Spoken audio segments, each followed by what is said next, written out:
हमारा +1 क्लास उसका चौथा पाठ विदाई संभाषण। आज हम इसको पढ़ने जा रहे हैं। इसके लेखक है बाल मुकुंद गुप्त। इनकी एक रचना है, उसका नाम है शिव शंभू के चिट्ठे। उसमें से कोई एक अंश है, कोई एक पाठ है, ये अंश में है ये पाठ जिसका आपको आपके सिलेबस में डाला गया विदाई संभाषण। ये मैंने विशेष एक नाम लिखे ताकि आपको इन नामों के माध्यम से पाठ का सारी स्टोरी याद रह जाए। अब इसको समझने का प्रयास करते हैं। विदाई संभाषण, विदाई के समय पे जो सहानुभूतिपूर्ण भाषण दिया जाता है, क्योंकि आपस में छोटे मोटे नोकझोंक तो हो जाती है, लेकिन फिर भी जब व्यक्ति साथ रहता है कुछ समय तक और उसके बाद छूटता है तो एक भावुकता आ जाती है, करुणा का भाव आ जाता है। तो हम विदाई के समय पे जब भाषण को देते हैं, विदाई के समय पे अपना संदेश देते हैं, तो वो करुण होता है, वो आ जाता है। और इसका सबूत देने के लिए कि चाहे कोई भी वो व्यक्ति क्यों ना हो, जानवर क्यों ना हो, उसके लिए कुछ कहानी उन्होंने बताई। शिव शंभू के पास 2 गाय थी। ये 2 गाय साथ रहती थी, चारा चरती थी, साथ रहना, चारा खाना। एक वक्त आया, दोनों गायों में से जो एक गाय है उसे जाना पड़ा, अर्थात दोनों गायों के गायों के बीच में बिछड़ना हो गया। जब एक गाय छोड़कर चली गई, जो शेष रह गई थी गाय, उस गाय ने खाना पीना छोड़ दिया, उदास रहने लगी। तो यहाँ ये स्पष्ट किया गया है कि जानवर भी जुदा होने पर महसूस करते हैं उस जुदाई के दुख को। तो इंसानों की तो और भी ज़्यादा बात है, जबकि फीलिंग्स हमारे में, हम मनुष्यों में फीलिंग्स ज़्यादा हैं, संवेदनाएं ज़्यादा हैं, भावनाएं ज़्यादा हैं। यहाँ जब गाय जो है जानवर आपस में बिछड़ी तो वो उसका दुख मानी, खाना पीना भी उसने छोड़ा, उदास रहने लगी। वो कहते हैं ना अटखेलियाँ करना, सींग लड़ाना आपस में प्यार में, वो भी सब खत्म हो गया जैसे। तो ये एकदम से साफ दिखाई दिया इसका, ये बिछड़न के दुख को सहन कर रही है। तो इस पाठ के अंदर लाड़ कर्जन, जब हमारा देश गुलाम था भारत, उस समय की बात बता रहे हैं कि लाड़ कर्जन 2 बार हमारे देश में वायसराय के पद पर कार्यरत थे। यहाँ पर उनकी 2 बार नियुक्ति हुई। पहले 5 साल किया, 1899 से 1904 तक, फिर दोबारा फिर से नियुक्त हुए, लेकिन उसके बाद सिर्फ 1 साल इन्होंने अपना ये कार्यभार संभाला था। ये इतने ज्यादा अत्याचारी थे, इन्होंने इतना अन्याय किया हमारे भारतीयों पर। उस दृश्य में यही आता है कि भारतीय ये सोचने लगे कि लाड़ कर्जन जैसा व्यक्ति कभी भी उनकी जिंदगी से नहीं जाएगा और हम कभी भी आजाद नहीं हो पाएंगे। लेकिन सुख के बाद दुख, दिन के बाद रात आनी निश्चित है। सत्ता कभी भी किसी भी एक के पक्ष में नहीं रहती, वो वक्त आता है। और हम चाहे कितना भी अपने आप को अहंकारी मान ले कि हमारा सर्वस्व होगा, मैं सदा ही स्वस्थ रहूंगा, कभी बुरा नहीं होऊंगा, या मैं कितना ही ज्ञानवान रहूंगा, कितना ही सौंदर्यवान रहूंगा, ऐसा नहीं है। इन सबके ऊपर एक शक्ति है, वो है ईश्वरीय शक्ति, जिसकी शक्ति सर्वोपरि है। ईश्वरीय शक्ति की जब लाठी चलती है तब उसकी लाठी में आवाज नहीं होती और परिवर्तन होता है। ऐसा ही एक बार वक्त आया कि लाड़ कर्जन को भी सन 1905 में एक भयंकर एक ऐसा निर्णय देना पड़ा, उसके बाद इसको छोड़ जाना पड़ा। उसको आगे बताती हूँ मैं आपको। अब इसकी स्थिति क्या थी, गुलाम जब हमारा देश था, हम अभी लाड़ कर्जन के बारे में कर रहे हैं, जब गुलामी के दिन चल रहे थे, गुलामी के दिन में हम जो भारतीय हैं इसे विदाई की बात कर रहे हैं कि ओ हे लाड़ कर्जन, हे माय लॉर्ड, उन्हें माय लॉर्ड कहकर पुकारा जाता था, माय लॉर्ड। हे माय लॉर्ड, आप यहाँ पर आए, इतने वर्ष आपने यहाँ शासन किया, आपने सोचा होगा मैं उपकार करूँगा, लेकिन हो नहीं पाया। वास्तविकता में ये लेसन इसी प्रकार भाषा का प्रयोग करते हुए व्यंग्यात्मक भाषा का व्यंग्यात्मक शैली में लिखा गया है कि ताने मारे गए हैं कि आपने तो सोचा होगा भारतीयों का उपकार करेंगे, लेकिन आप कर नहीं पाए। आपने जी भर के अत्याचार किया उन पर, अब आप जाते समय कैसा महसूस करेंगे, इस प्रकार की किए। और इनकी बताया कि हमारे आपके विदेश के इंग्लैंड का हमारे प्रयास था ना, इंग्लैंड का साम्राज्य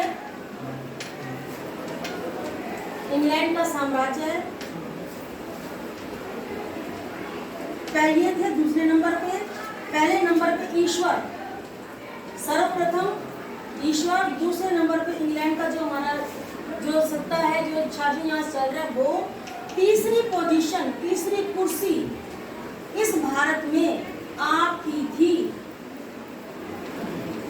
आपकी शान इतनी बड़ी थी, इसकी शान का वर्णन किया गया। प्रश्न भी आएगा शान के लिए कि इनकी शान का वर्णन करो, तो हम कहेंगे कि पहले ईश्वर की, दूसरी विदेशी जो हमारा इंग्लैंड का साम्राज्य, उनका, तीसरी पोजीशन आपकी थी। आपकी इतनी थी कि इन दोनों के बाद आपकी कुर्सी, आपका जो हाथी है वो चलता था। हमारे भारत के जितने भी राजा महाराजा थे, चाहे वो चक्रवर्ती ही क्यों ना हो, इन राजा महाराजा की सवारी से आगे आपकी हाथी की सवारी निकलती थी।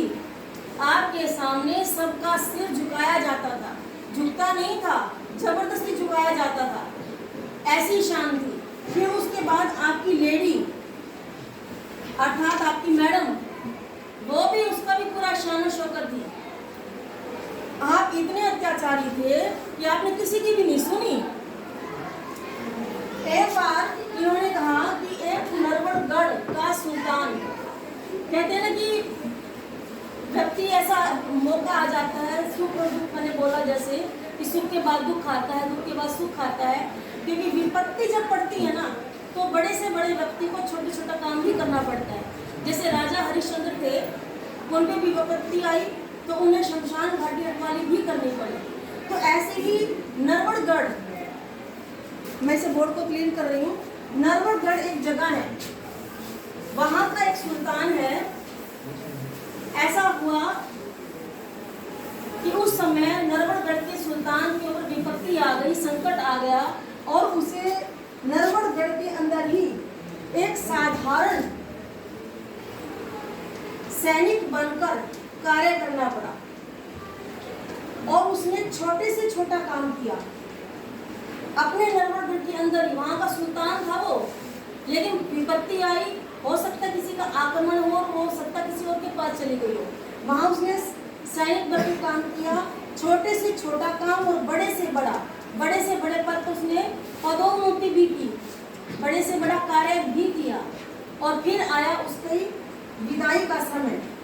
जब विदाई आई उस नरवरगढ़ के राजा की, सुल्तान की, तब उसने विदाई में ऐसे करुणाजनक भाषण दिया कि हे मेरे नरवरगढ़, मुझ पर तुम्हारा उपकार है, मैं तुम्हारा ऋणी हूँ।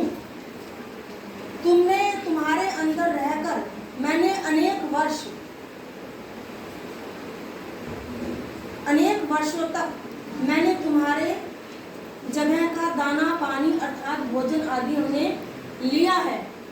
मैं तेरे लिए अनेकों काम, अनेकों सेवा, अनेकों कर्तव्य करना चाहता था, जो मैंने किए। यदि मेरे कर्तव्य में कोई भी कमी आई हो तो मुझे क्षमा कर देना। ऐसा करुणाजनक उसने भाषण दिया। तो हे लाड़कर्जन, क्या आप इसमें आए, भारत में इतने वर्षों तक आपने शासन किया, क्या आप ऐसा करुणाजनक भाषण दे पाएंगे हमारे भारतीयों को? जबकि आपने इतना अत्याचार कर दिया, क्या भारतीयों को भाषण दे पाएंगे? नहीं ना। क्योंकि आपने केवल अत्याचार, शोषण के अलावा कुछ नहीं किया। हमारे भारतीय 8 करोड़ जनता थी उस समय। 8 करोड़ जनता मिलकर एक ही आवाज में बोल रही थी कि बंगाल का विभाजन न किया जाए। बंग भंग जिसे बोलते हैं। और आप एक तरफ थे, एक तरफ लॉर्ड कर्जन थे और एक तरफ 8 करोड़ जनता थी। 8 करोड़ जनता ने एक ही स्वर में कहा कि बंग भंग न किया जाए, लेकिन आपने 8 करोड़ जनता की भी नहीं सुनवाई, उनकी आवाज को अनसुना कर दिया और अंत में जाते जाते बंगाल का विभाजन भी कर चले। इतने आप अत्याचारी थे, इतने आप तानाशाही थे। आपसे अच्छा तो ये अत्याचारी नादिर शाह भी था। एक अत्याचारी नादिर शाह था। ये युद्ध हुआ इसका नादिर शाह का आसिफ शाह से। इन दोनों का आपस में युद्ध होता है। युद्ध के दौरान आसिफ शाह जो है समर्पण कर देता है और हाथ जोड़ के नमन करते हुए कहता है कि हे नादिर शाह, इस अत्याचार को रोक दो, ये कत्ले आम रोक दो। मैं अपना समर्पण करता हूँ क्योंकि इसके कारण निरीह और जो कसूरवार भी नहीं है जनता मारी जा रही है। तो इतना अत्याचारी होते हुए नादिर शाह ने आसिफ शाह की जो विनती को स्वीकार कर लिया, प्रार्थना को स्वीकार कर लिया और उसने कत्ले आम रोक दिया। लेकिन इधर लॉर्ड कर्जन ने 8 करोड़ जनता, सारी की सारी जनता के विरुद्ध अपना निर्णय सुना दिया और बंगाल विभाजन के ऊपर साइन कर दिया, हस्ताक्षर कर दिए। तो इस तरह से ये अनेकों कहानियाँ, अनेकों स्टेप बताते हुए जो हमारी भारतीय जनता है वो ये कहना चाहती है कि आप भी सोच रहे थे कि आप यहाँ से जाने वाले नहीं, और तो और हम भी यही सोच रहे थे कि आप जाने वाले नहीं, लेकिन हम दोनों की शक्ति, हम दोनों की सोच से ऊपर एक ईश्वर की शक्ति है कि वो असंभव को संभव ही बना देती है। और आपके लिए हम भारतीय जो जानवर हैं वो भी जुदा होते समय रो पड़ते हैं, लेकिन आपके जुदा होते समय हम भी करुणा भाव से कहते हैं कि आप जाओ, बहुत अच्छा होगा, आप चले जाओ। लॉर्ड कर्जन 1905 में इस्तीफा देकर चले गए। ऐसा व्यक्ति जो भारतीयों पर अत्याचार इतना कर रहे थे, उन्हें इस्तीफा देने की जरूरत क्यों पड़ी? वो तो ब्रिटिश साम्राज्य का बहुत हुक्म बजा ला रहे थे। हुआ क्या, लॉर्ड कर्जन के एक जानकार व्यक्ति थे, उन्होंने उसे फौजी की नौकरी दिलानी थी। काउंसिल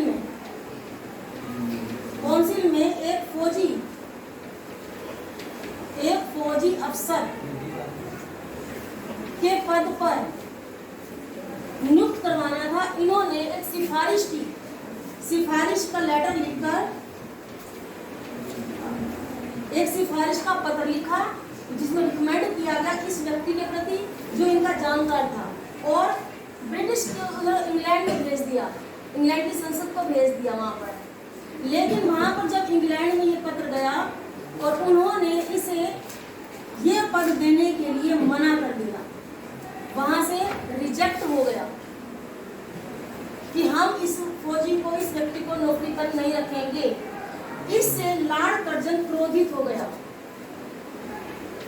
कि मैंने इतना काम किया है, इनका हुक्म, जो इन्होंने हुक्म दिया, मैंने भारतीयों पर दुनिया भर का अत्याचार किया और मेरी एक सिफारिश एक फौजी को नौकरी के लिए दी जा रही। इसलिए क्रोधित होने के कारण क्रोध इसने इस्तीफा भेज दिया, रिजाइन कर दिया। अब क्रोधित होकर जो इसने इस्तीफा दिया, परमात्मा की यहाँ चलती है लाठी, इस्तीफा जैसे दिया वो इस्तीफा स्वीकार भी कर लिया गया। उसको लगा कि मैं इस्तीफा दूंगा, उसके भय के कारण शायद कह देंगे इस्तीफा मत दो, आप एक योग्य नेता हो, हमारे एक योग्य वायसराय हो, तो आप छोड़ो नहीं, हम आपको नौकरी, आपकी जानकार को नौकरी दे देते हैं। मगर ऐसा हुआ नहीं और इस्तीफा स्वीकार कर लिया गया और उन्हें 1 महीने का नोटिस दे दिया गया कि 1 महीने के अंदर आप अपना पद त्याग सकते हैं। ये पद त्यागने का 1 महीने का जब नोटिस मिला तो आप विचार कर सकते हैं कि उस 1 महीने में कितना ताना और कितनी घृणा इन्हें सहन करनी पड़ी होगी। रोज आना और ये कहना कि मैं मेरे द्वारा एक रिक्वेस्ट की गई वो खारिज कर दी गई, अब मैं 1 महीने के बाद जा रहा हूँ। 1 महीना जो अंतिम महीना होता है फिर वो जॉब नहीं होती है, वो काम नहीं किया जाता। तो ये इनके साथ बहुत बुरी मार पड़ी थी, इसलिए लोगों को लगा कि अब इस्तीफा हो गया, अब तो 1 महीने के लिए है। तो हर भारतीय पर ये जब भी अत्याचार करेंगे बोलेंगे तो इन्हें जाने वाला है। फिर जो व्यंग्यपूर्ण हंसी है उनका भी सामना करना पड़ा, अनेकों घृणा का सामना करना पड़ा। तो ये अंत में उस जब ये जाने वाले थे तब ये लेसन लिखा गया खुदाई संभाषण यहाँ खत्म हो गया।